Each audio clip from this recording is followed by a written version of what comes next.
May the meeting please come to order. Public comment. Anybody for public comment? Hearing none. Minutes of previous meeting. Is there a motion? I move to accept the minutes of the meeting of October. Is there a second?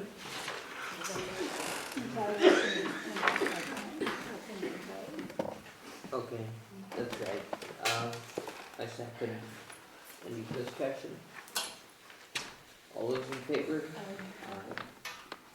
And you abstain. And I abstain. Okay, there's nothing under chapter 268, section 20D, is there? That's correct. Moving right along, tax classification hearing. We need to wait till 6:15. We're missing somebody? No, it's posted for 6:15, so we can't have it ahead of time. It's scheduled for 6:15, that's the problem.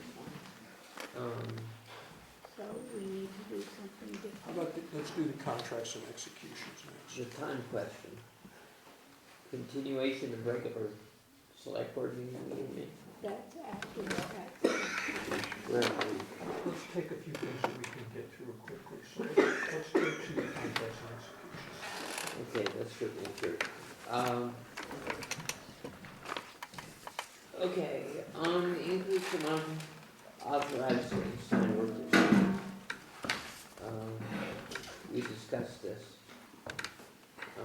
Yeah, Nick and I discussed this, and we, I thought I made copies enough. Here we go. So at the previous meeting, I was working off of the insurance agent's email, which asked for $50,000 authorization, which you did authorize. And then when I looked at his paperwork, they're actually asking for authorization to enter into negotiations for authority for $62,793.12, which sounds to me like they might have been negotiated. So the insurance company is asking for this settlement authorization, and I'm recommending you do so. I move to authorize the amount of $62,793.12. Do you have a question, do you have an answer, sorry, to the question, will the settlement resolve all issues? Yeah, I do. Pursuant to Massachusetts Workmen's Compensation Act, the employee would remain entitled to payments for reasonable and necessary medical treatment that is causally related to his and her injury. And how is You wanna that do going all to that? affect the tax rate? I already made a motion. Not at So all. let's work through the chairman here. Okay. Is there a second? This is authors, okay, I'm sorry. I move to authorize. Move to authorize your second, Pat? I second it. Right. This member has a question. Yeah. My question was, how is this going to affect the tax rate? Do we have any idea? Well, I think it won't affect it till next year. it won't affect the tax rate per se, because this is authorizing an insurance company to settle with insurance company money. But In they as will much only- as it does contribute to our workers' compensation loss history, it could affect our premium, which could affect our tax rate someday. However, I think this is That's probably, not now. well, not only that, I think that to work with the retirement board and the workers' compensation system to move this off of workman's comp into a disability retirement probably has better outcomes for our everybody, costs. Ben to leave it here on the workers' comp docket. Okay, well, that answers Yes. my question. Any other questions, any other discussion? All those in favor? Aye. So I need you to sign like,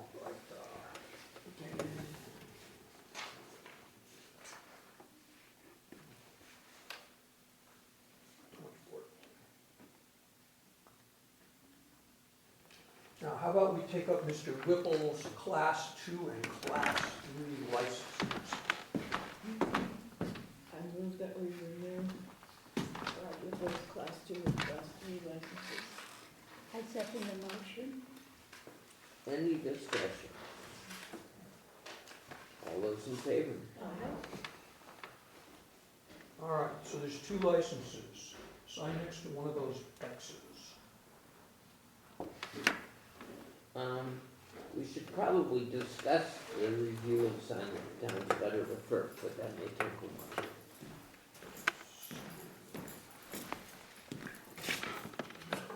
It's probably 6:15 by now. 6:07, according to Verizon. Just follow this across the table.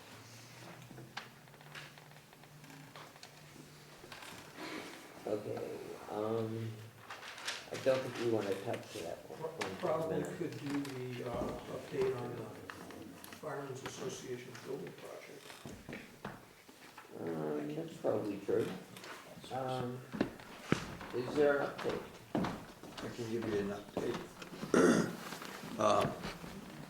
Unfortunately, we missed a window of opportunity this year because of the wire system had to be taken down. And it was Fred Hayes who's helping us build it, basically being in charge of the whole building, putting it up. Said that he was too busy, his guys are too busy right now, and because of the frost, he doesn't want to try and start something right now, that he'd definitely be doing it in the spring. Does he have a plan? We don't have a plan, I'm sorry, what kind of plan are you, a date plan or No, plan? I'm talking about The plans, a plan for the building. yes, yes, And And- it is finalized? yes. We have the building permit, we have the plans stamped by the engineer. It's all ready to go, everything's ready to go. In fact, Donnie Matthews is doing the excavating and he was already willing to start 2 weeks ago, and Fred kinda pulled the plug on it, said it's best that we wait till spring. Well, that makes sense, but could you possibly email all of that stuff to my husband to be posted on the town website? Sure. I have a small scale of the plans. Yeah, We could put that on the computer. if you've got a printout of it handy, I can scan it. Yeah, okay, So it's up to you, okay, sure. okay? Yeah. And we have a new person in the audience that I have not yet met. I'm Scott Sega Ah, from the Broadband Committee. well, yes, I know who you are, I'm Sure. glad to meet you finally. We could meet you. I still remember your wonderful photograph, Oh, the moose. yeah. I think we're going to go on to the, police department report. If we're not ready for the tax classification. We got another 5 minutes.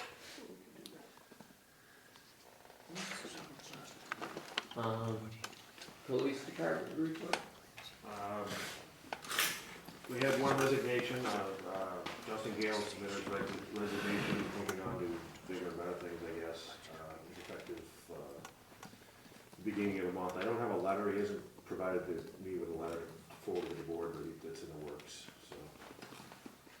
We We've had one more break-in in town, down on Northfield Road, it's being investigated, there's been several in the area. Once again, lock your doors, report things immediately. This break-in was reported 3 days after it happened, and the person that owns the property had known about it for about a week, so helps us out not at all by getting this information late.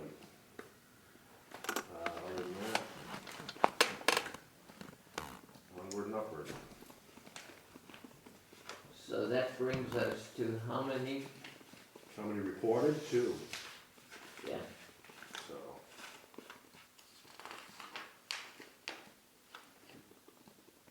Okay.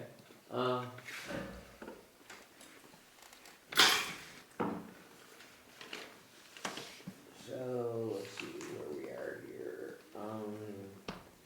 We could probably go ahead and do the police chief evaluation.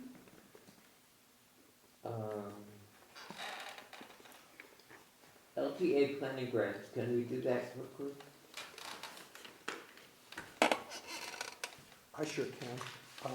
We got feedback from the planning board, who actually read the assignment to the end and noted that we were to advise the COG on what we thought its planning priorities ought to be. And we got this back from the planning board.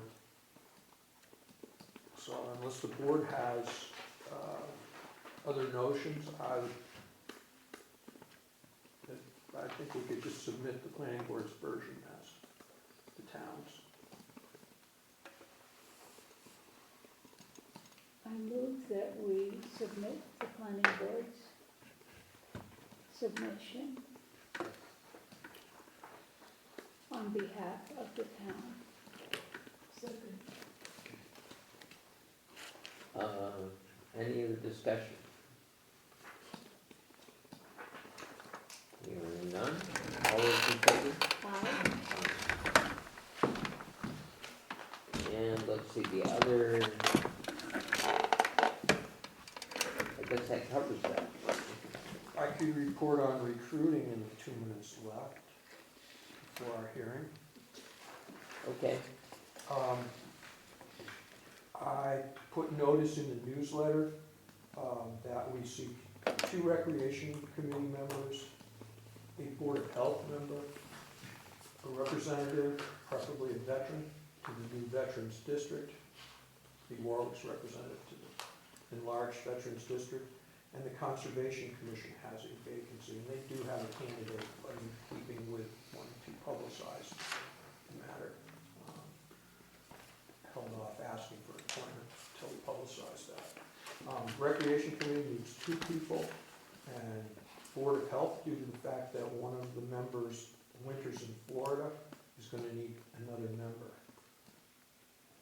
Badly, so I've also sent letters out to some prospective candidates, a couple of nurses, somebody in the past Board of Health experience, somebody with, I don't remember them all, I've really been taking choose for this, but we really need another Board of Health member. Otherwise, the select board will come to help. I think we have mentioned that, that's probably not a very good idea. If you need an incentive, there it is. I don't think I'm gonna be doing a whole lot of perk tests in the near future. So we can have an So altar we will call, get- see if anybody here wants to, We need 2 new Actually, members or 1 new member on the Board of Health? one new member on I was the board. gonna say, my wife, who's recently become an RN, has actually talked to me about this in the past. She actually might be interested. Lucinda Seago.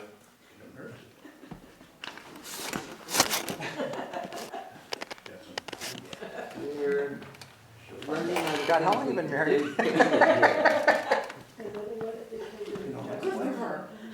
I'm sorry? representative. No one's come forth yet. Okay, that's my report on what we're doing, and you'll hear more in the next meeting, hopefully, candidates to appoint. Okay, 6:50. It's 6:15. We can deal with the correspondence that we mentioned. No, it's 6:15, we're ready for your tax classification. Are we ready? Yes, We are. we're ready. Okay. Go for it. This is the part of the recap for setting the tax rate, and for a town like this, it's something that I think shouldn't even have to be done, but we do have to do it. This is a hearing to say whether we should have one tax rate in town or have an industrial commercial tax rate as well as a residential tax rate. Since we have no industrial commercial property in town, it's pretty hard to set two different rates. So my recommendation as assessor and the person who does the main part of the recap would be that we vote to have a single tax rate in town once again, like we have in the past. I have only one question, Sure. which is why do we have to do it every year? Because the state mandates it. We And set as- the tax rate every And year. we set the tax rate every year. And as I say, I think towns like us should not have to do this every year because it's silly.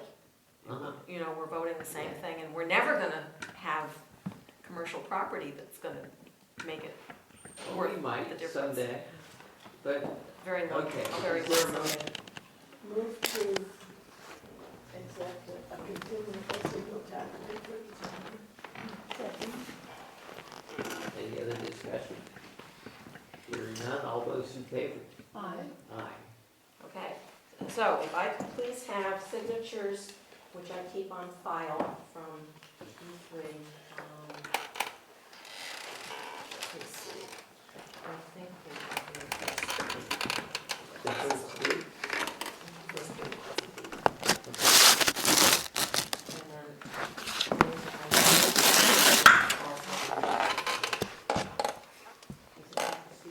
No. You already sealed what you needed to seal. It's the 24th. I got 9 emails from the DOR saying that you and Keith and Ann and Janice had amended the stuff, so I didn't know if that was going to say something or do. No. I saved them, I put them in the Oh, wrong folder. yeah. And the assessor's tax rate. It's, every time something changes, you get an email. I'm new to it, so I haven't. Yeah.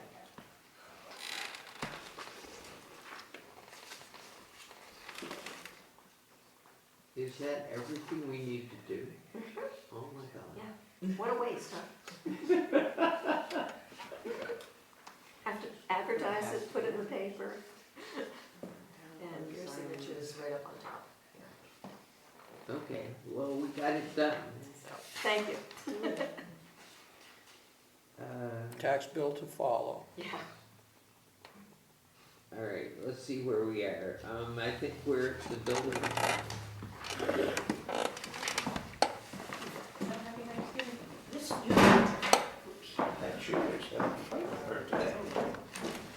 Who wants to start this one? I'll start if you don't, if it's all right. Okay. I had sent an email and an analysis of the building permit fee schedule compared to the SCCIP. Oh, it's going back about 3 weeks now. I'm not sure if you folks actually. Looks like this, folks, it's in your package. But I did go ahead and make copies of it just in case you didn't have it. So, I've got it for you. 5 here. You're all set done. So this analysis resulted from the conversation we had at the meeting a month ago, 4 weeks ago, namely that the town of Warwick was charging a lot, significantly lower fees than the Franklin County inspection program. So since that time, I've also found that the town of Orange has raised their fees. They are now parallel and almost identical to the Franklin County program. The Franklin County program raised their fees in May of last year, so just last year they raised them, and Orange raised theirs in August of last year. So everyone has just recently, in the last year, raised their fees significantly. Currently, the Warwick fees are about 40% of what the county charges and what Orange charges. And if you recall the conversation, fees are based on square foot of a building, the use of the building, and then a multiplier. So if you figure out the area of a building, then you multiply it times the use, and then there's a multiplier which is $6 per square foot. So that analysis tried to capture some of that information. What I did So there's three examples in that analysis. The first example is just a direct comparison between Warwick now and the county now, and that's where you see that they charge, or the Warwick charges about 40% of the fees that the Franklin County does. The second example looks at if we adopted the same fee schedule as now Orange and the county, and if, for instance, 3 houses were built, the town would actually net revenue, as opposed to having the building department be an expense. If we only built 2 houses, then the town would be in the position, again, it would cost the town something to run the building program, which it's going to do anyway. It's going to pay the Franklin County, or it's going to pay me, one way or the other. Hopefully, the revenue generated from the fees will offset the cost to the point where the town can live with it. I think the analysis, the most important thing I get out of it, and going through the numbers, is it's going to fluctuate every year, the revenue versus the expense, and it depends on how much construction is going on.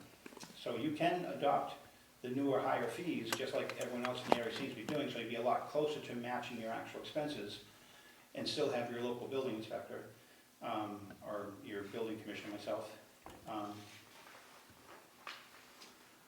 So that was the basis of the analysis. So I'm not sure what you want to do with that information. I know the town has had the county as the inspection program in the past. When I was hired specifically because the town didn't want to hire the county at that point. I'll give you an example. There's some other, let me go back. There's some other things that make a difference in how much money the town earns. As an example, the town doesn't charge fees on municipal permits. You wouldn't be able to do that with the Franklin County program. That's not true. It's in their schedule. There's nothing in their schedule that shows fee waivers for municipal buildings. As an example, when you built the elementary school, the Franklin County one, I believe, was a $12,000 fee for doing the inspection on that building.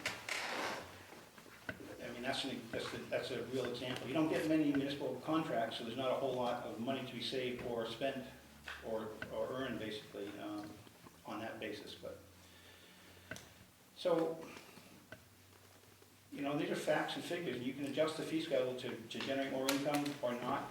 You might want to decide that you'd rather have something be a town expense as opposed to charging the residents. But again, that takes a lot of analysis and forethought. You know, what do you want to have for free, you know, for your townspeople versus charging them for everything that they do? You know, if they're doing a roof job, if they're putting a wood stove in, the town could just absorb that cost or not, or they can charge a fee as they do now or not, or you can raise the fee for those things, which is what everyone else in the area is doing. So, if you never, I have to say though, if you don't have any construction in town, it's costing a lot more to have me in this job than it will have to have the Franklin County. There's no doubt about that. But everything I've seen shows that housing is coming back, construction's coming back, value of homes is going up. We're definitely in a lull, but it's not going to last forever. So I'm not sure if there's no motion. It was just this was thrown out a few weeks ago to consider hiring the Franklin County Cooperative Inspection Program versus having me in this position. So that's basically all I've done is try and analyze the difference to the town. So is this schedule of fees recommended or is it current? The one that says for town of Warwick, there is the last one that you voted is I found one actually. We had a conversation last week. I couldn't find a simplified version, but you voted, the Selectboard voted and adopted a fee schedule, which is in that packet I just gave you, which was adopted 2005. Oh. So that was the last one I could find. There was another fee schedule. Dave and I discussed it briefly in front of the board 4 weeks ago. It was a very complicated schedule that was in the files upstairs, and I assumed that the town had adopted that, but I couldn't find any records of that. It was a very convoluted chart about how to determine value of construction and value of buildings, and then you had to extrapolate different things. And it was just this. Most towns now have gone to a more simplified version. Would it be possible for you to draft a fee schedule with the new fees, the recommended new fees? I could, I was going to do that ahead of time, but I'll do it now and so I can present it, so you can actually vote on a fee that would represent the fee schedule for the town of Warwick. I think that would be helpful if you don't mind. Not at all. Okay. The county, I take it, has the most economical program and the highest fees. Is this logical? I'm not sure what that means, the most economical program, do you mean they I make? mean, Cost to we're the being town. told that, we can reduce costs a lot by signing up with the county.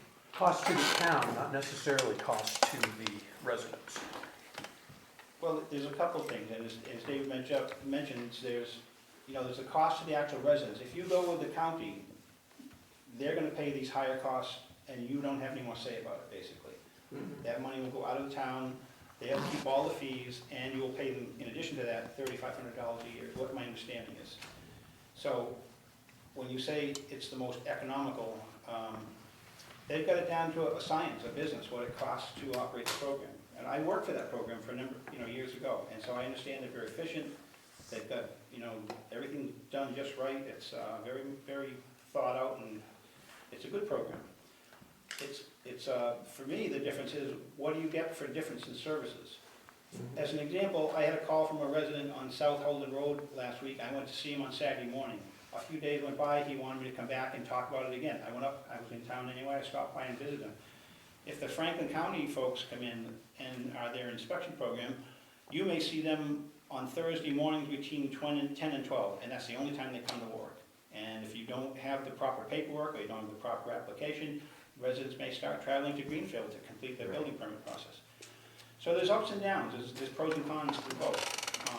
The bottom line for the town, if you're just looking at money, I think you can get a better deal with the FERC audit. I'm not gonna say that you can't. If the present construction continues like it is, if it's very slow, if there's no houses being built, you don't generate much out of the building department. But if things turn around, which indications are that they're going to, I'm starting to see building permits in other towns, and we're starting to see housing being built at a higher rate than it's been for the last couple of years. It could be just the opposite. In a year, you could be seeing construction, and you're paying them a lot of money, and they're taking a lot of money out in all these fees, when in fact it could be generating revenue for the town. So there's no absolutes, there's no definites on that. Except that it's generally really simple. I would think that if we raise the fees high enough, that then any savings that come from going with the county can be eliminated. I would say yes, that's correct, and to a degree, and depending on what kind of, and how much construction is going on. If there's no Sure. construction, that wouldn't be true. If there is I construction, understand. would be a lot, we could do better by having your own inspector, or you can get a lot closer to, same kind of cost to the town. Based on the building inspector's annual reports, I've got the fees for the last 4 years. Now, they're low. If we've been charging market rate, you double them, a little more than double them? More than double. We're only getting 40% now of what the rate is that's all around us. So Okay. you would double 2.5 times, basically. So in the last 4 years, we got 1,700, 4,200, 2,200, and 2,200 per year in building inspection fees, and we paid out 9,600. That's a total of 10,300, and it's about $2,600 a year versus a $9,600 expense. Correct, with the new fee schedule, historically, we're still not at break even. The COG's current system does not charge for municipal buildings. However, they told me that no guarantees that they wouldn't in the future. But currently, they do not charge for municipal. And the argument they're having internally is, do the towns actually see any benefit from not charging fees? Are the contractors bidding on the jobs just going at it as if they were paying the fees anyway, and the contractors essentially pocketing the money? When we did the school roof, when we did the town hall roof, I prominently telegraphed the fact there's no fees, but in your bid documents, if you fail to do that, you may not see any benefit. Well, there's a contractor here who wants to speak, so. Yeah, contractor and a potential home builder for myself. I was going through, some figures, a month ago when you were speaking, and for $100,000 project, I was figuring it'd cost me about $6,000 currently in building permit fees. And when the FERCog guy, was explaining his system, I figured it out to be about 15,000. I may be off on that, but it sounds like I'm fairly close, if you're saying we're 40%. Given a number of things, the stretch code, being one in particular that I still think is gonna cost homeowners more money, that it, personally, I think that you'd be, not doing people like me a favor, when I'm trying to build. The other end of it is, a lot of times, currently if I'm doing a simple roofing job for a customer, I don't tell them that they've gotta pay me that additional $35. I write the check out to the building inspector and just, I try and keep my costs low. When you're charging $40 an hour for doing something, and then you've got to add additional fees on top of it. Sometimes it ends up being you've got to hand people a bill that gives you a bad name because there's so many fees and everything attached to it.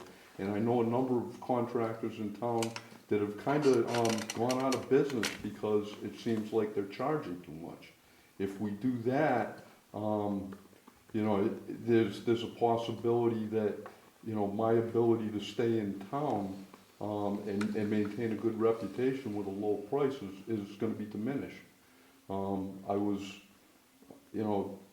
pretty happy with the meeting that we had earlier with Franklin County Housing that we might get a block grant. They're very easy to work for. I think that I'm in this town for more reasons than just to make money. But if the town sets up a fee system that makes it difficult to hand bills to people, as well as difficult for me to build my own house, that does me a disservice. Well, Bill, somebody has to pay, doesn't it make sense for the fees to cover the costs of the building inspector program? Yeah, I think it does, and I think there's probably, there's gotta be a way of raising the fees partially, and still meeting the town's needs. I don't know, you've got, money coming in from the Green Communities Grant. I don't know if there's any ability to, do something there, but it does seem like the things that have been in front of the select board, in front of the town lately are making it kind of difficult for contractors and people that want to build houses here. Do you have an actual suggestion of how you would like us to proceed? I would like you to proceed with the residents in mind, with that it's very difficult to come up with the money to get projects done anyway. I understand what you're saying, but you're not offering any proposal. I guess the proposal would be to raise the fees slightly, to look at the services that we get from a local inspector, and maybe to have the town, fund part of the building inspection department. We certainly do. And it's a good thing. I just wanna get a little clear on, we pay Larry, the town pays Larry. I'm Phil. I'm sorry, Phil. Shoot, stop sending the check to Larry. Stop sending that check to Larry. The town pays the building inspector, the building commissioner in this case, a certain amount of money.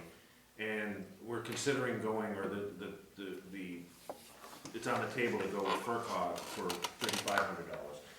Am I correct in assuming that these amounts are just to have these people available at that point, and then whatever comes in would help defray the cost? No, there's no defray with the FERCog model.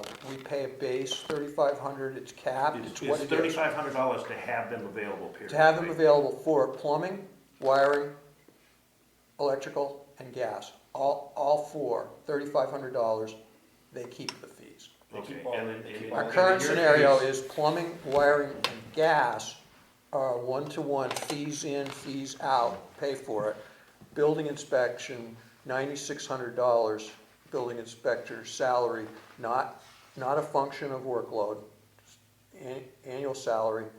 Whatever the town gets from building inspection fees goes in our general fund and offsets that $9,600 expense.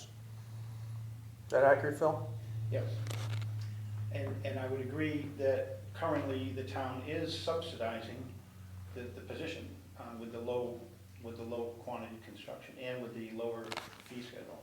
Nick, go ahead and make a question. David, I'd just like to point out that I think the fees need to be addressed, and for proof of the need, it is not incented construction in the last 4 years to have ridiculously low building fees. We still have had very little building activity, even though we have fees that are ridiculously low. We should go to market, and we should think about the taxpayers who don't, I mean, if I don't own a dog, I shouldn't have to subsidize dog stuff. And if I'm building a house, I should pay my way with a fee. And if I'm building a building, I should pay my way. So I think we need to update our fees. well, what I'd like to see is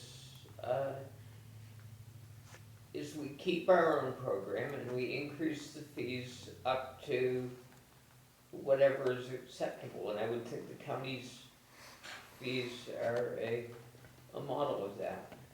So I don't see why we shouldn't be upping our fees to, essentially, that's the 2.5 you're talking about. That's the increase by 2.5 times. And Orange is doing that as well now. And I will actually now, where I'm an inspector in Wendell and Salem also, I'll advise them of my new understanding of what's going on around us and advise them to raise their fees. I think, to your point earlier, if you're looking for some kind of a middle ground, there's a real break between new construction and changes of use. Those are the big ticket items in the building fee. So if someone's building a house, you could go to those higher fees. If someone's changing a garage into a living space, you could go to those higher fees. And that would take care of 80% of the building permit fee that comes in. There's other things that, when you talk about a service to the town, again, I'll mention, people get a pellet stove, they repair their roof. Someone's doing their own roof, why should they pay the town $35 or $50? That's what the new schedule is, $50. I'm not saying you shouldn't do it, I'm just saying it's something to think about. If someone is not painting the house, but if someone's putting a couple of windows in, the fee schedule calls for them to pay a $50 fee for a building permit. Well, could we make this simple? Could we simply pass a motion to increase the fees all across the board by 2.5, and to continue having our own program? Is there anything wrong with? That's what we're talking about doing, bringing the fees up to what's the market rate of fees in the area now. Well, I'd entertain the motion Well, to I'd do like that, to, or, I'd like to stop you there, Nick, because we should have a hearing. We're gonna change the fees, and rather than use a multiplier, we should have a discrete fee schedule, rather than A written out, written out fee schedule. Right. do we have a written out fee schedule? We have the FERCog's written out fee schedule, and that's what I would argue we should adopt for Well, ourselves. do we have our own? I think what you're saying is we don't have our own. Well, if there's Or anyone is that that right? understands it, it's Phil. Package right here. I can't understand our adopted fee schedule. schedule? It is, you do have a fee schedule now. However, it has nothing to do with what you're talking about going to. So what, and Pat had asked earlier, can I produce a written fee schedule? Yes, quite easily. I mean, I've got them on the computer, I can just, Does our present fee schedule make any sense in terms of the actual work done? Or are we better off using, in terms of actual work done, are we better off using the county's schedule? I don't have any reason to say you shouldn't do that. I think that's a well thought out program. They have adjusted their fees to cover actual costs. I mean, that's not a program that profits. It doesn't generate a lot of profit. They're on a Right. tight budget down there. They Well, have it's illegal to generate a profit. Well, But it's done. Yeah. What would the town do when it started generating a profit with this? Why can't we figure out where, so, you're 9,000 something, they're at 3,000 something, you generate how much in permits already? well, it varies, as David just pointed out, anywhere from 2,000 to 4,000 Okay, when it's been slow. With the new fee schedule and with the higher rates, that too would go to 5 to... Higher rates of building, What's that? higher rates of building, or? If we have more, just the same rates, with the higher schedule, that 2,000 to 4,000 would go 5,000 to 11,000, something like that. That's what the generation of fees would be. So you'd be closer to the actual expense just by adopting the new schedule, even slow times. Yeah. What I've shown in analysis, and I took a couple different examples, even if we build 2 new houses, the town builds 2 new houses, but all other things, the town will be only spending maybe $1,500 or $1,700 on the building inspection program. If the town builds 3 new houses, there'd be more money generated from building permits than it's costing the town. That's with the new schedule. So to address your question, not making a profit, maybe if that comes to pass, you could start looking at reducing some of these other less, the fireplace, the wood stoves, the solar farm, solar panels on your roof, that kind of thing. Maybe they could be reduced to sort of keep it more even, so you're not actually making money on it. I have another question. I think you're up. I think Pat's up. Okay, my question has to do with your availability. I realize that you do make a point of trying to be responsive to people, but I also know that we have had complaints about people who have asked for inspections and not gotten any response from you at all, or when they did, it was days later. And That may have happened. I have email, I have cell phone, and I have a phone at home. And it's true, when I used to work full-time up until 2 years ago, it was harder for me to take the time out any day of the week and just go do an inspection or meet someone or do paperwork.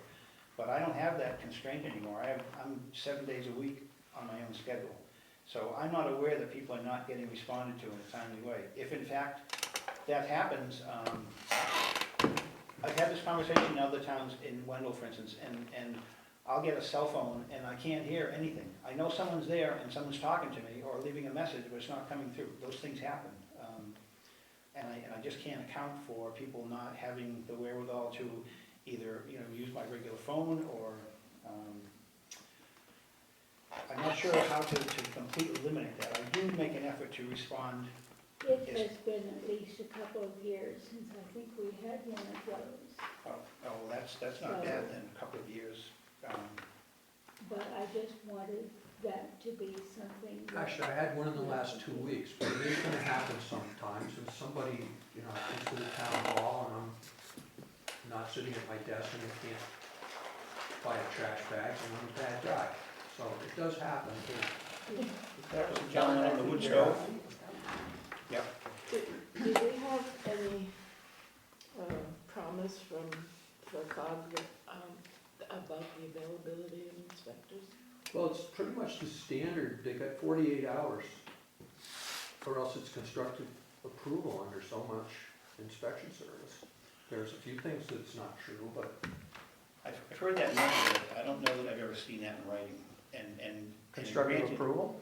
Well, constructive approval is about if you apply for a special permit and they don't have the hearing within a certain amount of time, but as far as an actual building permit, No, I'm talking about the inspections. I'm ready to cover up my insulation. You've got a certain amount of time to get there, or I slap up the sheet rock. I've never seen anything in writing that tags it to a specific number of hours. And yes, I would agree that if you can't get there within 2 or 3 days, then you've got no reason to expect them to wait. However, I wouldn't tell someone that gives them a clear, carte blanche to do whatever they want after 3 days, because it could be poorly built, and I think I wouldn't say I don't think that's the law, I don't think I've ever seen that in writing. I'll go look again, but I've never seen it. Well, Phil, I gotta say, I think it's unreasonable to, David, excuse me? I think you could ask your attorney. In any event, I don't know what the FERCogs, do they have to be here within 48 hours? I don't think they can, and I know when I worked for them, we had schedules. If I was gonna go to Row, it was on Thursday or Tuesday morning or something like that. There's a set schedule every week, and they can't go helter-skelter all over the county. They have, I believe, 19 towns, that's what they have, maybe they've got more now. Maybe it's up to 22 or 25. There's 2 full-time inspectors, but they I can't. have a gut feeling, and I think it's shared by Ted Katie, that from the point of view of Warwick controlling its own, doing things the way it wants to do them, it's better off with its own program rather than turning it over to the county. And if there is a cost involved, we'll eat that cost. And it's not clear that that cost is needed if we increase the fees by a factor of 2.5. So, my preference, and I think I can speak for him that it would be his preference, is to do the latter. Either an across the board 2.5 times on our own fee schedule, or adopt the county fee schedule. I don't know, maybe you have a preference between them, but I think the work's already done, and I think it wouldn't have the same result if you went one way or the other. I think the county schedule is pretty well thought out. I can easily adapt that to work.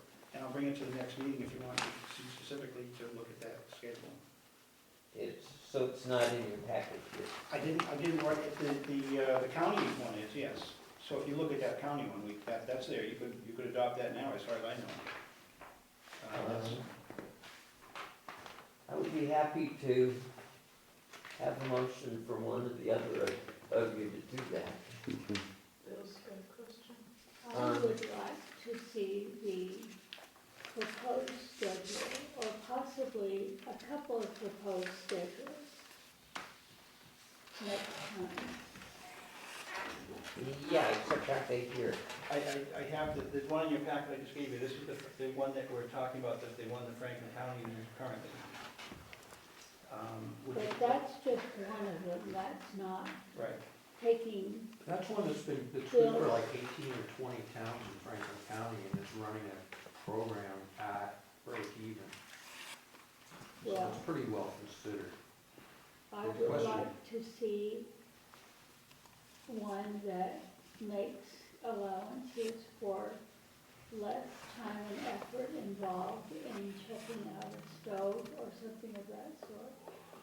You mean it would cost them less to get a permit to do a stove or something minor like that? Yeah, That's fine.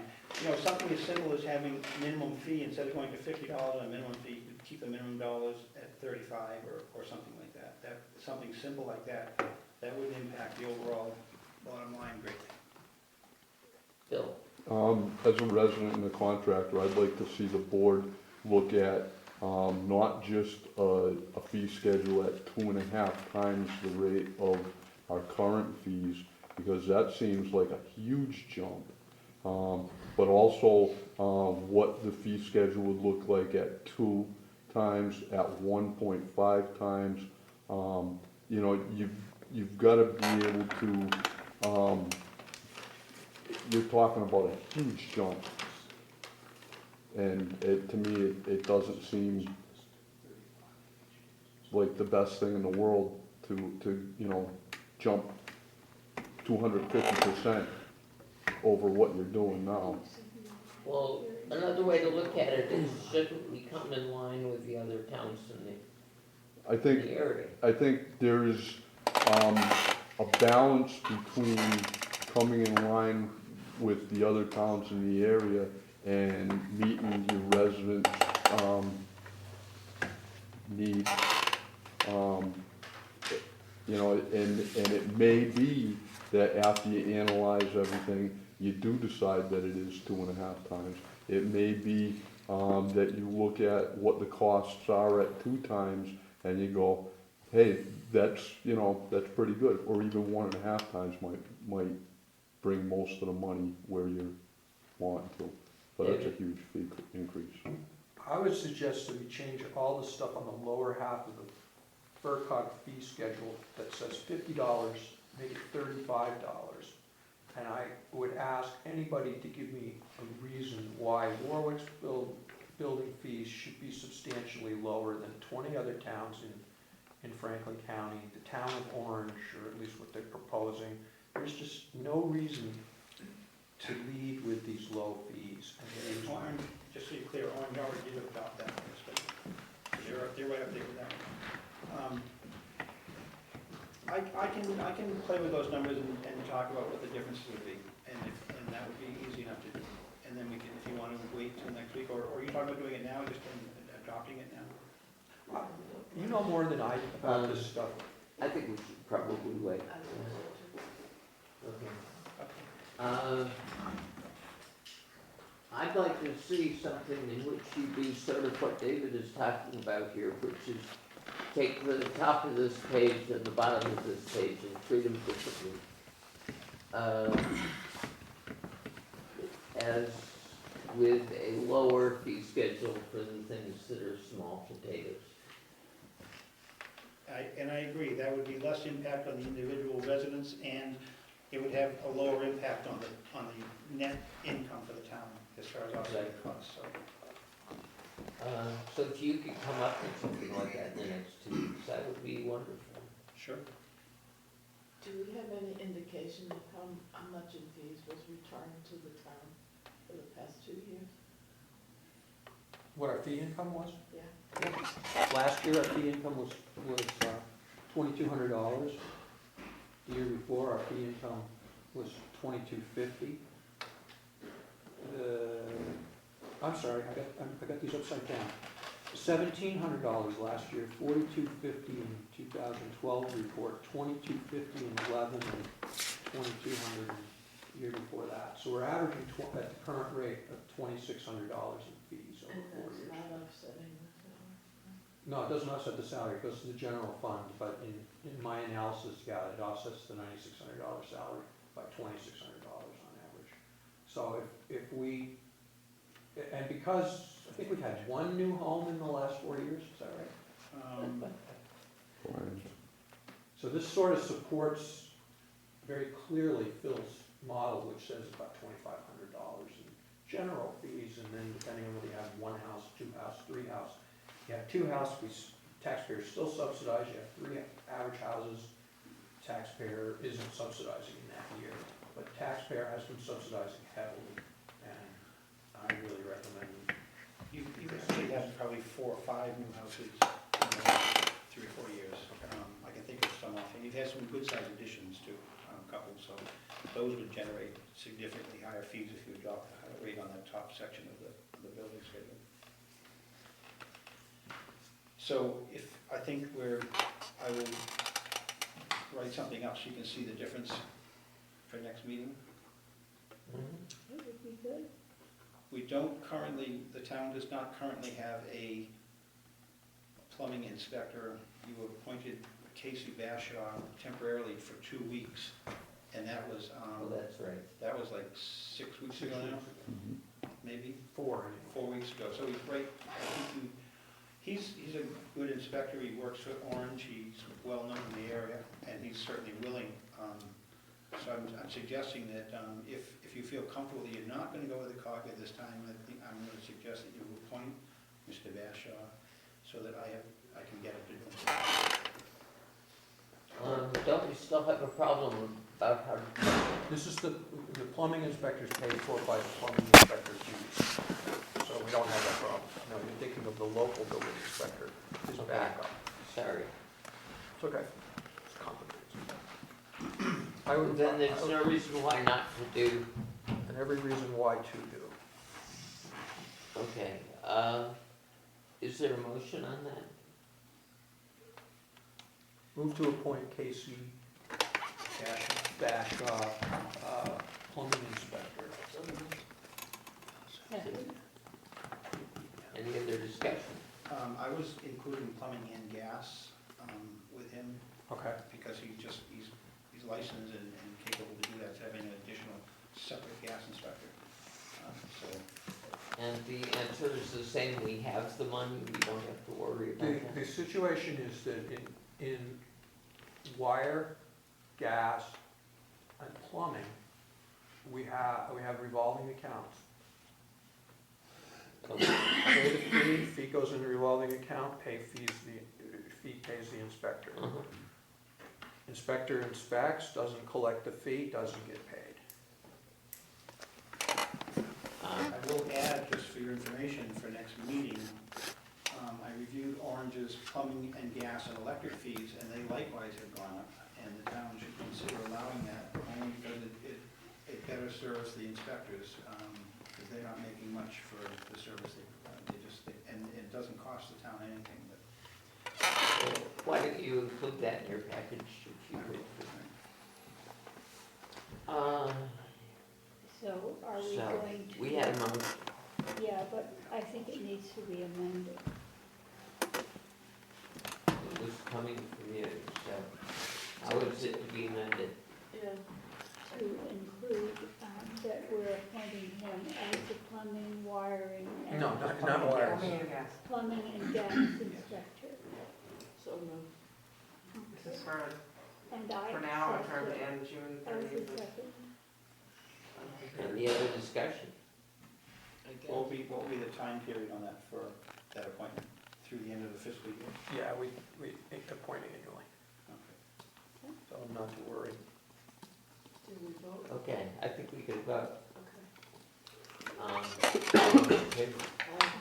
Aye. And we'll deal with the fees in 2 weeks. Very good, thank you. Thank you.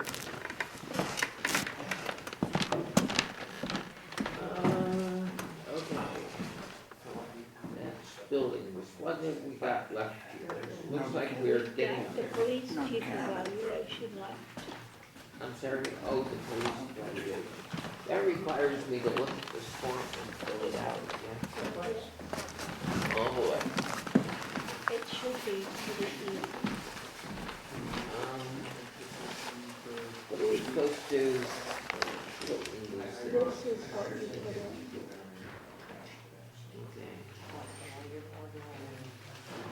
If he met the goal, then you put an M in. If he didn't meet the goal, you put an N in. If you don't know whether he met it or not, you put in an N. I get it. Okay, Thank you. sure. I think this should have been done before. I'm sorry.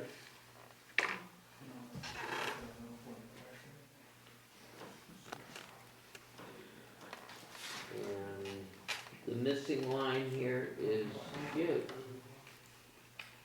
I did it on one of them. Oh. So I could just fill you in with them? Yes. I also put a couple of bullet points in it.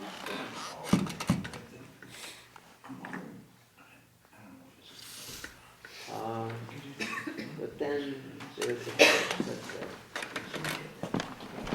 so we've got everything together as to the yes and no item. And the bullets we have to do separately, so. They are written on the one that Dawn's got right here.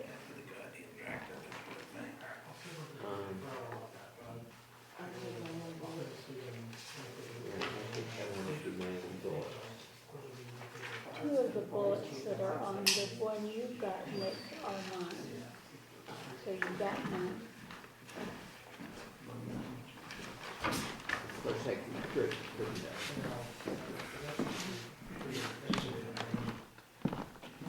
I said I could approve. Have you done yours? Okay, so I'm going to be, So the major thing you need to do at the end is put a yes or no and whether you recommend it to be continued. this, I can't use this one because somebody's already approved. One more. Is it yours? Take one more shirt off on you.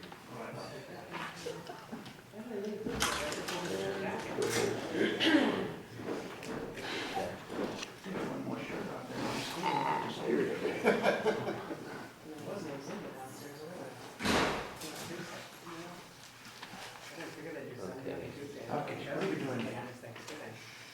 Let's move it along, man.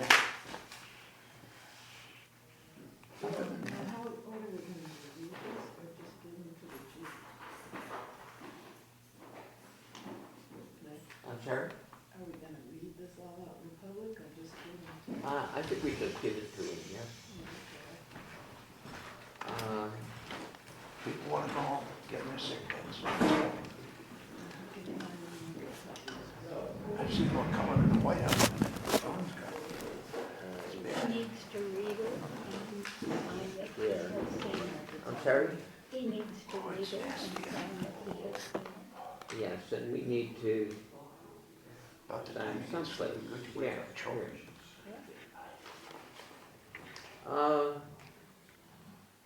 I think what we can do publicly is to say we have given him a rave review, is that fair? I think that is justifiable. All right, and the details come along with all of this paperwork. We have put the ones that are just checkoffs, we have included in Pat's copy and not necessarily anywhere. So, mine will come out when I'm on that, but it's in Pat's copy.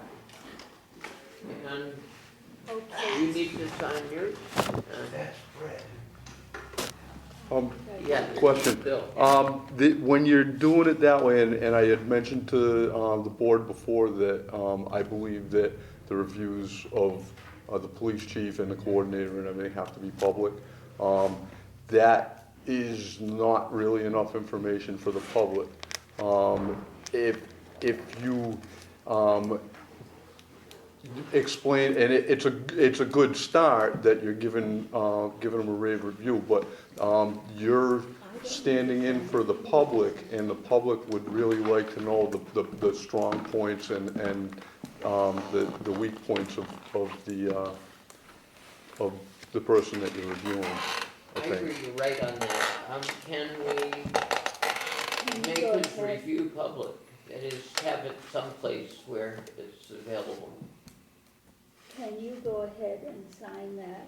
And I think I've signed one I already. think that places the meeting minutes.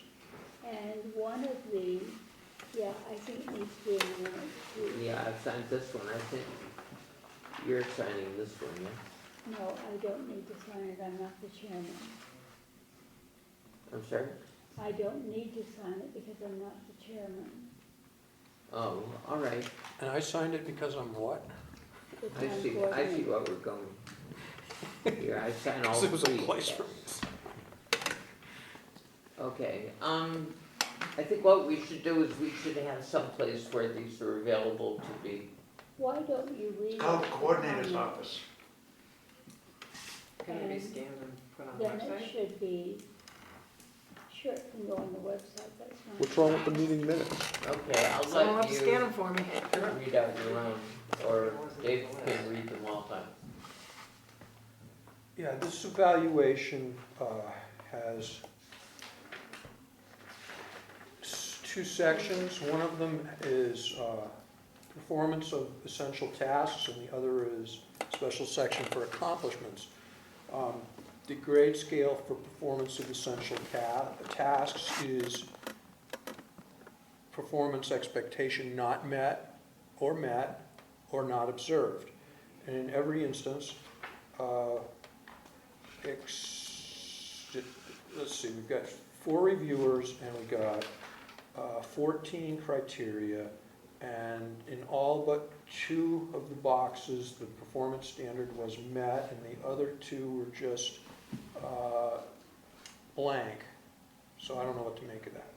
Probably not observed. Well, okay. And so anybody who'd like to see the tool, we can pass that around, you can see what we're working with. If it's scanned or copied, it would be put with the minutes in the town clerk's office once the minutes are approved. There's a book with all the select board minutes in it, in the town clerk's office. All right, so the second section has to do with accomplishments, and accomplishments in the next areas to focus in the next evaluation period. Under accomplishment, my comment was he continues to professionalize the department and does so with minimal growing pains. Somebody wrote has, I think I wrote, maybe I'll read it better. Has diffused town contention in an exemplary manner, makes timely reports regularly to the select board and the town. all right, and the third area is the areas to focus on the next evaluation, and I'm the only one that put anything down. My first point, let's work together to implement public safety internet connection for the cruisers over the next year. And let's find ways to reduce fuel use without sacrificing outcomes. So those are the 2 pieces to be working on over the next year. So it's a highly favorable performance review, and I could scan it and make it publicly available. I think you should. And Rosie should put in there where it's going to be available. Thank you. I don't know. Is there anything else on that? Okay, I think, what is Unless it? we We're have at Broad- correspondence. We're at Broadband Fiber to the Home. We Gotta get his have attention our today. WiredWest alternate, John Bradford, here to discuss the WiredWest timeline and report. That is, it's an item right after Fire Association Right. report and just before correspondence. That could be long and drawn out despite our coming near the end. Is he here? Right He there. is here. Update. How would you like to start? Well, there is documentation in the website, that I will, give that as, John, why don't you come over here and sit next to Mr. Microphone? Oh, okay. Because then everybody who likes to listen to YouTube may do so. Where's your microphone? I took pictures on it last time.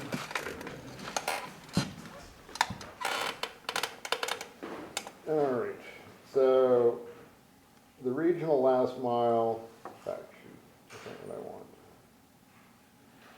While John's tuning up, again, this Scott Sago is a member of the Broadband Committee here in attendance for this item. And Miriam Williamson, another member of the Broadband Committee, sent her regrets that she's not able to be here. And Reva's in Florida. Okay, Okay, let me start by saying probably easiest for for you to ask questions after I give a brief thing, because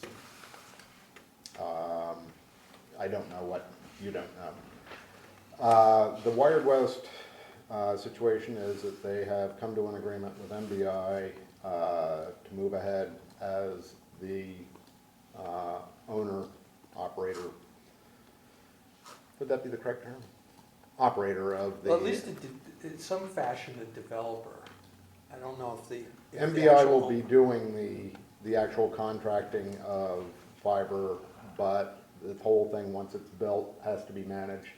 WiredWest is currently positioned to be that manager.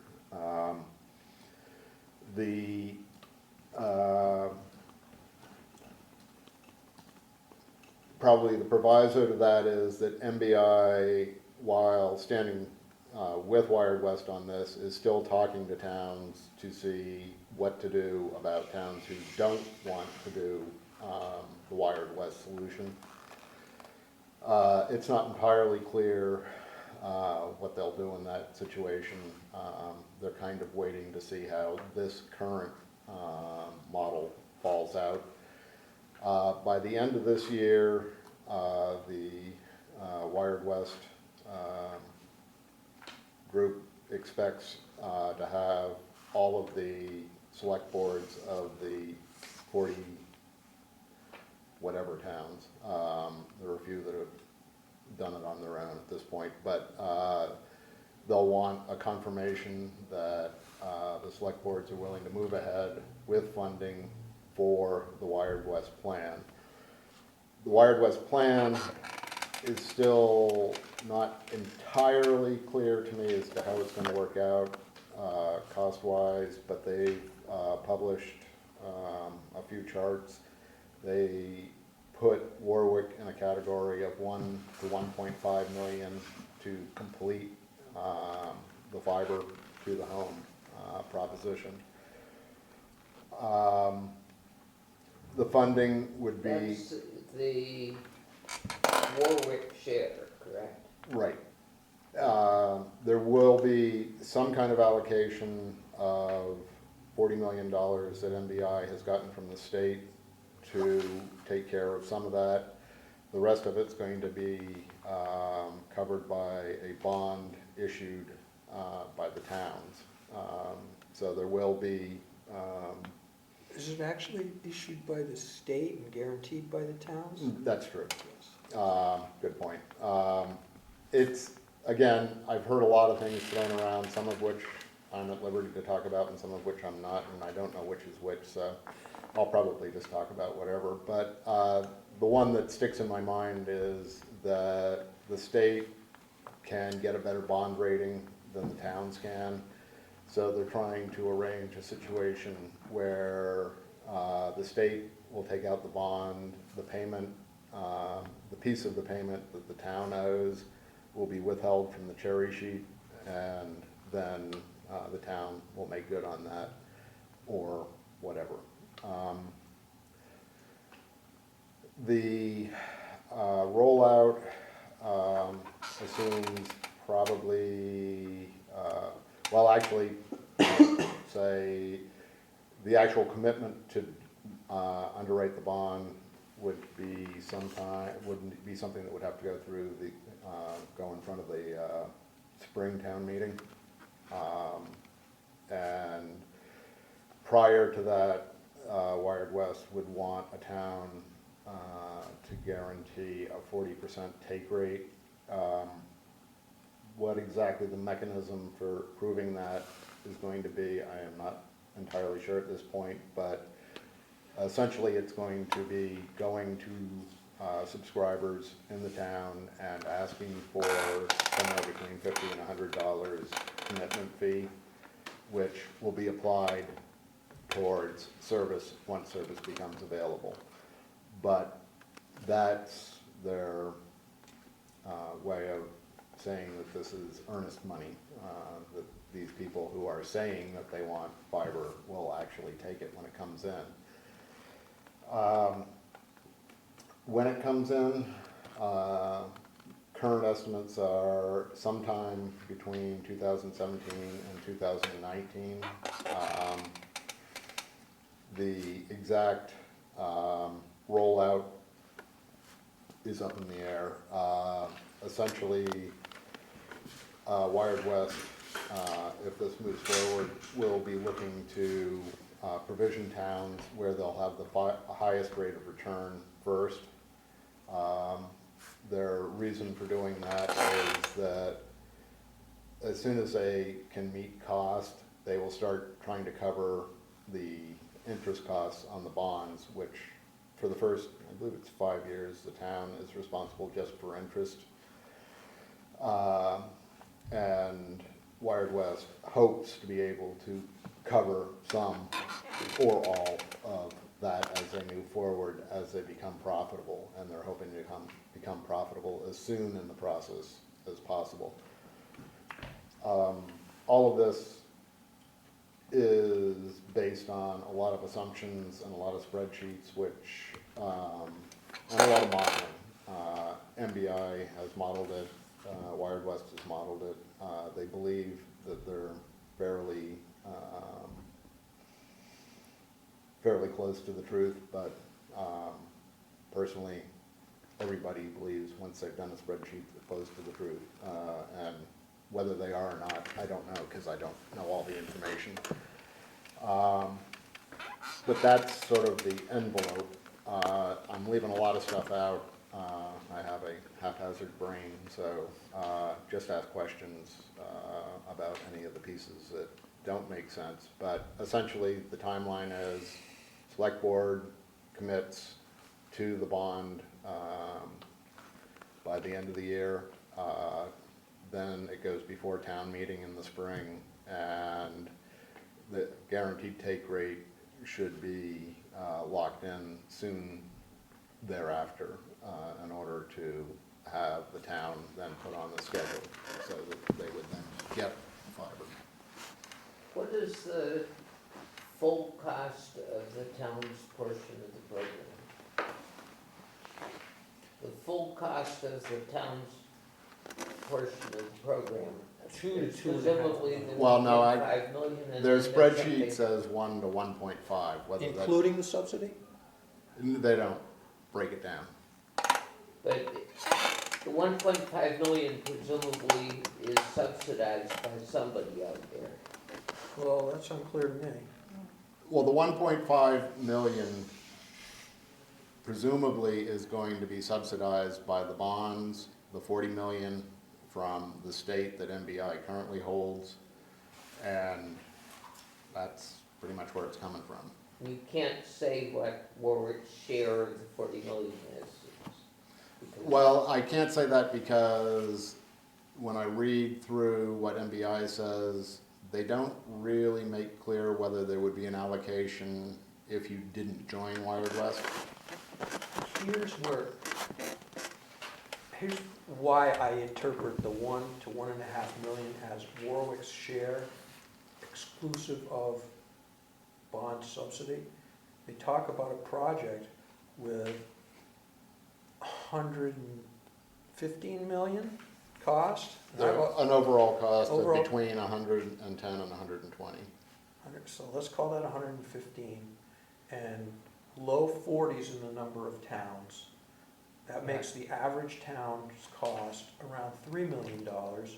40 goes into 40 once.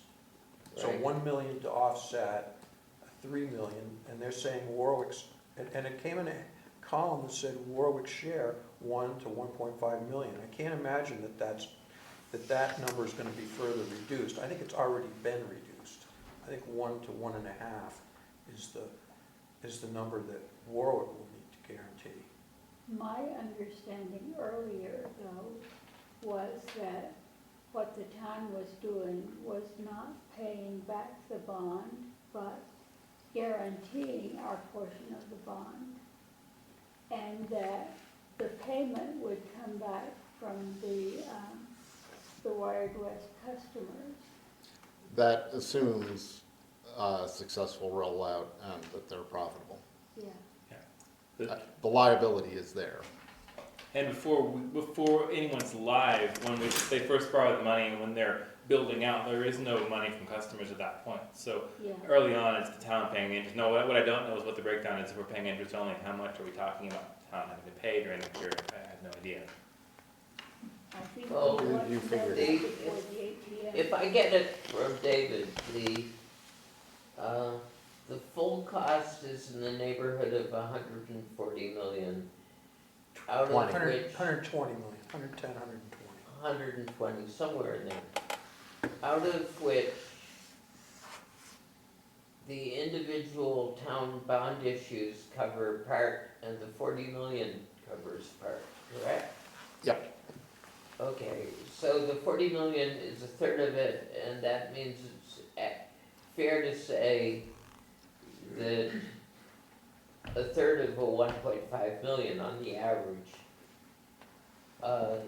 is over and above the 1.5 million that there's Yes. gonna be in cost. So the cost, That's we could correct. figure in a round number that the cost of the town's portion would be 2 million, correct?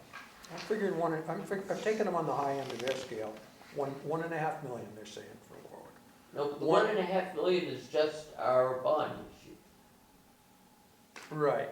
I'm saying that the total cost of the 2.5, program is probably Between not 2 and 2.5. 1.5 million, but 2 million. Yeah, Between 2 and 2.5. Yeah. That's And correct.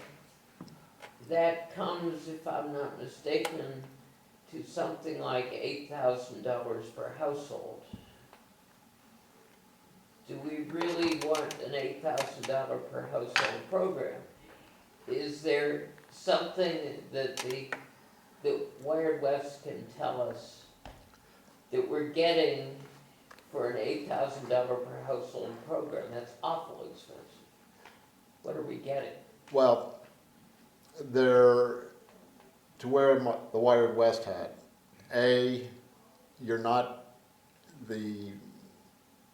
a third of that $8,000, which is being provided by the state, is available only if you accept, otherwise you lose it. So it's, okay, you've got an opportunity to get this now with the state subsidizing, but 3 years from now, you probably won't have that opportunity. All right. I don't know if that's true, John. Well, that's what they're saying. I'm not sure if it's true, but that's what they're, I that's sort of have a NBI. feeling that the communities that have need but can't go for this solution may still have access to some money. I'm not sure It's not entirely clear to me. What I will say is that what I'm telling you is what WiredWest is telling me. I'm not telling you that I know that that's the truth. But in their documentation, it says, you know, NBI is only going to allocate money for an approved expansion. And if you don't fall into the approved umbrella, then that money evaporates. That's WiredWest's own documentation of what they think NBI is saying. Everybody's saying something different. We've talked to NBI, we've talked to WiredWest, and I think there's a lot of play in this. But I'm not here to sort of give you my opinion, I'm sort of trying to give you the WiredWest opinion. It makes sense to What me, is the though. payoff period on the bonds? I believe it's a 20-year. 23, I think, three or something years of interest only, and then a 20-year amortization, I think it is. And WiredWest's claim is that if everything goes well, the towns won't actually have to pay that, because they will be paying it off out of profit. I think Warwick is a good case for that possibly being true, given that our town-owned wireless system has exceeded 50% take rate, and if our voters vote 2/3 at May town meeting to authorize this indebtedness, and then our voters at the election 2 weeks later authorize a debt exclusion, so that we we can increase taxes to support the project during its ramp up, say a 3-year build-out period. And then Warwick, as soon as the fiber gets lit, shuts off Warwick Broadband. I think there's a good chance that we hit 50% take rate day one. We've proven through our wireless system that we can exceed a 50% take rate, 50% of the residences in town taking Warwick Broadband. If we shut off, if we say, okay, this date comes, Warwick Broadband shut down, light up your fiber or go back to dial-up, I think Warwick will hit 50% day one. But I think you would have to say that at the time that they were getting earnest money. I mean, Well, I think that all the Warwick Broadband could almost make the earnest money payment. well, it could. But I think that you're really the people are not gonna wanna put the money forward, and maybe it makes sense to have Warwick Broadband do it. Well, there's all kinds of arguments why you want earnest money to have some skin in the game, but we could certainly help out, especially if that's our plan to shut down. What about monthly fees for the end user? They're They're modeling about $60 for telephone and internet, 65 for telephone and internet, so it's really quite competitive. For anyone that's currently a Verizon customer for telephone and has Warwick Broadband, it's definitely a cost savings. If you don't have a home phone and you're using voice over IP, you'll be paying about the same as, That's sort of what they're figuring. And I think it's important to consider that if we don't take our portion of that 40 million, it will be spent in other towns before Right. we change our mind. Well, I've asked the question several times. How fast is this relative to what we have? And the answer has always come back, oh, infinitely faster. Well, nothing is infinite in this world, so I don't have an answer at all. Nick, Have you got it is anywhere from 100 to 1,000 times faster than what we have now, depending on what the customers got for a connection with Warwick Broadband. This fiber at least has the potential to be 100 times faster than anybody who's enjoying a 10 meg connection on Warwick system, or 1,000 times faster than what we advertise as our offering. Well, that sounds impressive, except that we're talking about a system which in general doubles its speed every 2 years, which means that in 20 years, which is the length of the bond period, it goes up by a factor of 1,000. Nick, Well, you're talking computer That power, 1,000 is in fact the actually- minimum. you're Let me talking interject. computer power. You're not talking. Let me just interject that with fiber, what you're doing is you're getting a different scenario.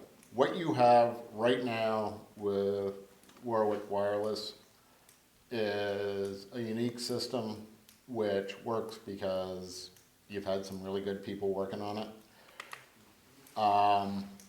In the words, and forgive me if I'm stepping out of line, but in the words of the engineer from MBI, there's a milk truck problem. Actually, he called it a bus problem. He doesn't even know me. What problem? Okay. I would call it a bus problem then. If somebody gets killed, me, David, you're gonna have a hard time replacing that. Whereas with the fiber, it's like any Joe they can hire anybody to come in and do that because it's ubiquitous. standard. It's everywhere. Plus you have an organization behind it which is committed to supporting it because that's their livelihood. So you're not just gaining throughput, you're gaining sort of the whole package, which is something that presumably, if a wire goes down, will get fixed within a day. None of this is guaranteed, but you know, you generally would expect that with a service like that. You're getting a few things that, you know, fiber is probably where we're all going to end up sooner or later, and the advantage to fiber out here is that, you know, at least lightning doesn't take it out. So there are some advantages to the fiber as the carrier as opposed to using copper wire. But again, I'm giving you WiredWest's point of view. I have my own thoughts, but I think that you really have to look at this hard because it is an opportunity which probably won't come around again. I can't see the state actually funding another round of this. I may be wrong, but it seems like this, if this one doesn't succeed, MBI is going to be out of luck for more money.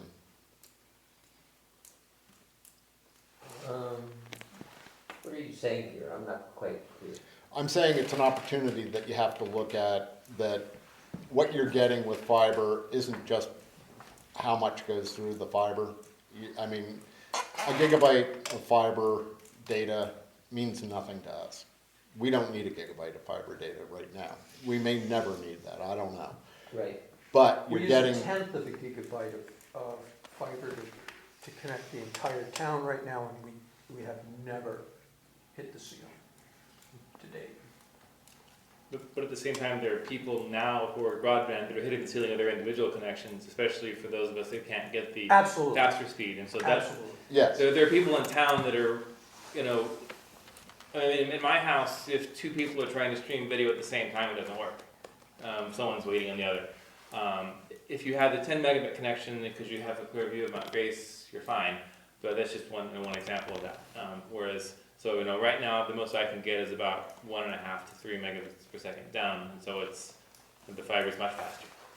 So, if I'm using an online, discussion, meeting, and video, half the time when I speak, someone can't hear me because it's breaking up, because the upload speed for the wireless is much slower, even though it's like half a megabit per second. Well, is there any way we can do less than the last mile? There is, but I don't really think we should look at that too hard until we face this question. Yeah, I got a plan B, and it would be better than limping along, but the way I see it, the challenge for this system, it's not defective because the technology is limiting. It's almost as if we're building an interstate highway that you can triple the speeds on by simply rebuilding the intersections, the on-ramps and off-ramps. The electronics you put on the fiber today can be tossed in 25 years, and other electronics put on them, and that fiber is capable of carrying even more traffic. We haven't reached the ends of its capability. I don't know what we'll do with a gigabit of connectivity to our homes at this point, but someday we may figure out why. I'm not worried about it not being future-proof. What I'm worried about is meeting the carrying costs of the first 3 years. I'm not worried about a take rate in Warwick, because we've proved with our wireless system, which is far inferior to the fiber, that more than half the town will sign up for it. So I don't, as long as we make the decision that the town meeting votes to back this financially and do it, that we're not going to compete with ourselves, because while Warwick Broadband could work on a far scaled down basis and continue to operate, it would hurt the ability of the fiber. Remember, we have monopolistic treatment for years and years of telephone and electric, because it didn't make sense to have competition. We wanted to get, we didn't allow competition with the post office for years and years. It especially makes sense in a rural area. Our challenge is, how do we pay the interest-only costs, roughly 60, let's say 4% and $1.5 million as Warwick share. $60,000 a year. The reason the state's looking at taking out the bond on our behalf is we're not bond ready. We're not ready for the bond market. And it doesn't make sense for us to pay for bond counsel and underwriting and all the fees and everything that would be associated with $1.5 million offering. So the state's willing to aggregate the thing. But what the state's saying is, yep, we the state would do the borrowing, and you, the town, will allow us to dip into the check we write you every year, which is currently about $111,000 in unrestricted local aid, which hasn't yet been subject to the governor's 9B cuts over the revenue shortfall. And we're looking at authorizing them to pull that interest money, that $60,000, out of our revenue stream. Well, we need that money for other purposes, so we have to find a place to make it up. And so our real challenge, if we can make this work in Warwick, besides convincing people that this number is not a bridge too far, et cetera, but from my standpoint as a manager, our problem is how do we come up with $60,000 a year for 3 years so that we can build this thing and pay our share of the carrying costs without tucking it to the taxpayers of Warwick during those 3 years. I think coming out the other end, we'll be okay. We shut down our Warwick broadband system and sell it off to East Timbuktu, who has nothing better, to do than use that. How do we carry it? So far, we've amassed, in 5.5 years of operation, we've amassed $30,000 or something maybe we can build in through higher fees or less attention to doing the expensive, bring on one more customer where it's next to impossible. We've spent some serious money just adding one more customer to the Warwick broadband system. If we stop spending crazy money, $8,000 for fiber, well, $1,000, $1,200 for a wireless connection is equally crazy money in the scheme of things. So we could bore down on the bottom line of Warwick broadband and maybe come to the party with some of that money. I don't see that it being politically acceptable to our taxpayers to have our substantial portion, half of our local aid, picked off before it even gets here. So we got to make it up someplace else. So it's that 3-year window. That, to me, that's the critical path challenge to making this thing happen. Other towns, they might need, $150 from everybody in the room, earnest money to prove that they're going to have a take rate. We know it. We're over 50% on Warwick broadband for a take rate. Close it down, or we're going to go. I'm comfortable about the down the line scenario because, well, we've got the CIA telling us we're going to go into a 25-year depression in the next couple of years. And we take on a debt that amounts to that many dollars per year for the whole 25 years. The CIA. Why would we start now? Well, yeah, but it's the reality when you ask where's our oil coming from, where's our blah, blah, blah coming from, it's not there. Well, if you want my answer to that, you can either assume the worst or assume the best, or assume somewhere in between, but you're gonna be wrong no matter what you assume. So why not just move forward, thinking things probably aren't gonna change all that much. They may, but in the history of the world, And if we don't pay attention to infrastructure, we can be sure that things will go south. And the one thing we can say is that a stable connection, and Scott can speak to this, will make business in Warwick more possible. It'll mean people can move here and actually do remote business. And there are a lot of people in town now who do conference calling and stuff like that, who they have to kind of jump through hoops to do it. But people look to that. If somebody's, I look to it when I bought the place we bought. You know, first question in my mind is, how am I gonna get to the internet? I'm a programmer, I need the internet. So there are definite advantages to being able to say, yeah, we're gonna have a connection that'll be solid 99% of the time. How many people in Warwick now want Warwick Broadband but can't get it? Just about all of them, I think. I mean, people that can't now be served by our wireless system that would like to, but there's no signal at their house. Fewer than 10. Fewer than 10 out of a couple hundred.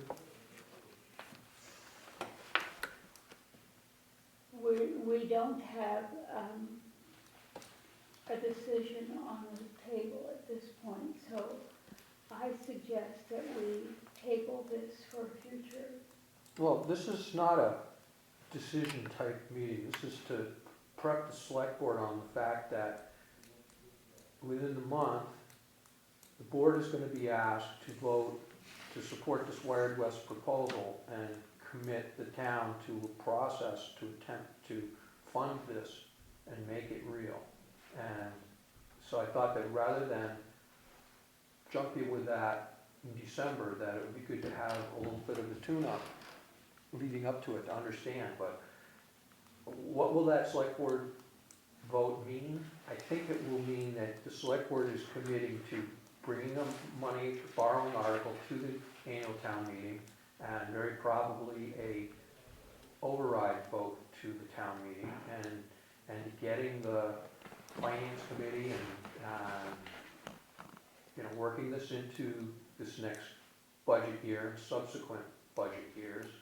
And it's, you can't, as a select board, guarantee that what the town is going to do, but you need to, in order to put Warwick in these guys are getting in line and marching forward with the WiredWest towns. This is the next step that's required. And then it would be a decision for the May town meeting as to whether they're going to vote 2/3 in favor of doing $1.5 million worth of borrowing, is my understanding. Well, is there a way, and I guess I'll be blunt about this because we had a conversation, and I guess I'm gonna hold you to it, I hope that's okay. The conversation was to the effect that we could get almost there by connections to our towers that are, By putting up masts. right, and leave the connections from the towers to the homes as is essentially, and drastically reduce the cost. Yeah, if we set a target quality of service of, say, 20 megs, which is twice what anybody in Warwick has now, and 20 times what most people in Warwick have now, we could build a hybrid system, and that is come off of the fiber that we already have with more fiber going to very tall telephone poles around town. By reducing the wireless, the distance on the wireless shots, even when they're not line of sight without, even if they had some vegetation, just not a lot, we could get 20 or even 200 megs through existing wireless. So if we built fiber to, let's say, a dozen masts around town, and then went off those masts as towers, we could bring very acceptable speed internet. And we wouldn't, and aside from the wireless gear and the masts, it would represent a phased build out, getting us to fiber eventually. Because in the next step, some years down the road, we could say, saw off the towers and build fiber out from there. You don't have to, discard that fiber installation. The system that WiredWest and anybody with any brains is building right now is single mode fiber, which is capable of carrying an awful lot of data, but takes a lot of sophisticated equipment and expertise to splice. We might look at using multi-mode, which an idiot with $2,000 worth of tools can use. It doesn't have as much speed, but it's still fiber, it's still got a lot of speed. So yeah, there's incremental ways. If we can find our way to do this right to start with, I don't think that in the end You don't we'll be think sorry. what? I don't think in the end we'll be sorry.